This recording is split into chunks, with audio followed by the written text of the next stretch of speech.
Hi everyone, my name is Jessie. Today I'm going to talk about conducting marketing research with multiple group, and I will use international students as the example. Why international students are vulnerable group? Research shows that international students often face systemic barriers in healthcare and well-being. For example, Mann and his team in 2024 found that they are less likely than local students to seek medical help.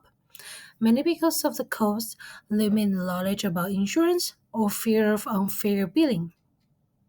To make this more real, I once had a medical test in RIT medical centers and I received a bill that didn't make sense.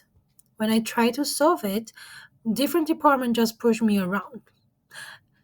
It was really stressful that I ended up going to well-being service for help. But as Georgia's 2023 points out, we shouldn't just see international students as vulnerable because many of international students are strong and resourceful in adapting to new systems. So when we do research, it is about noticing the barriers they face, but also respecting their strengths as well. Let's move on to sampling. When sampling non-verbal groups, we often use convenience sampling because they are easy to reach. However, with vulnerable groups like international students, it's totally different. We have to consider three things. First, theoretical. They are less likely to fairly represent our international students, so we probably face a higher risk of bias. Second, practical. When we sample, it takes more time and effort.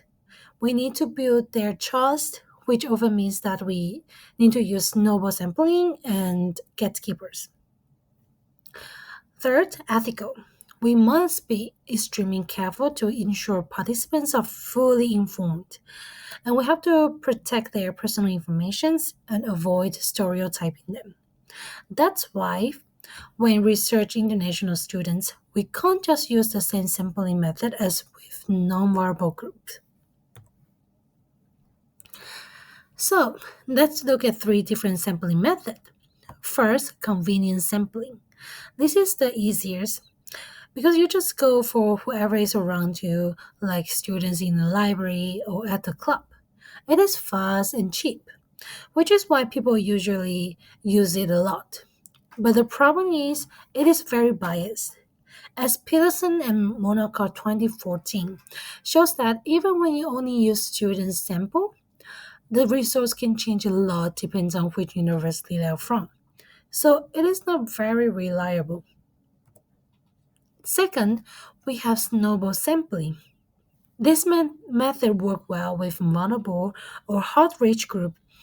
Basically, it's like one students recommend another, and then the sample will keep growing like a snowball.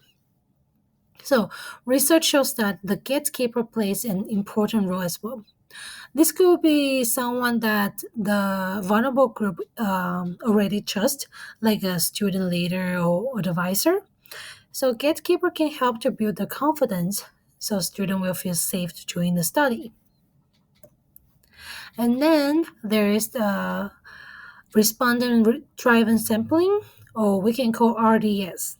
It is basically an advanced form of snowball sampling. As Tiffany mentioned about that, the key difference is that RDS add quarters and statistical weighting, which make the data more representative. The downside is that it is expensive and complicated. So it works well for large professional studies, but it's not very practical for small projects. Now let's have a look at data collections survey. Survey are super efficient. It's let us reach a lot of people at once, and they're cheap to run. But there's a problem. With international students, response rate can be really low. For example, Stimets and his teams in 2020 found only about 5% response rate at the University of Sydney. That means most students didn't even bother filling up, which creates a big risk of bias. The good news is there are ways to improve this. Neuro's teams in 2008 shows that if you engage students properly, like forming the survey well or using trusted channels, you can get better participation. Let's move on to second data collections. Interview. Interviews are pretty much the opposite of surveys. Instead of lots of short answers, they give us different detail. For example, Men in his team 2024 found that students mention experiences that surveys usually miss, like skipping the doctor because it's too expensive, or feeling lost with insurance. Mickey in 2024 also found that having a gatekeeper can help students feel safe to open up. Of course, interviews are not perfect. As Allmark 2009 note, interviews take more time and money, and if you don't handle well, they can cause stress or privacy issues. But the big advantage is that interviews let us hear the real story behind the number. That is something survey usually can't do it. From a manager perspective, there are some clear challenge. First, survey with international students often get very low participations, sometimes only around 5%. Second, convenience sampling might be quick, but it's biased and doesn't really reflect the whole group.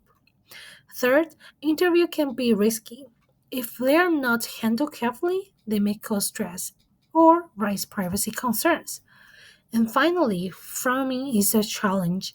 As Georgia's point out, if we only describe students as vulnerable, we risk stereotyping instead of actually helping them. But there are also big opportunities here. Research can highlight the real barriers, like confusions about insurance or worry about medical costs. This helps organizations design better service for international students. And by doing this, they also build trust and improve their reputations.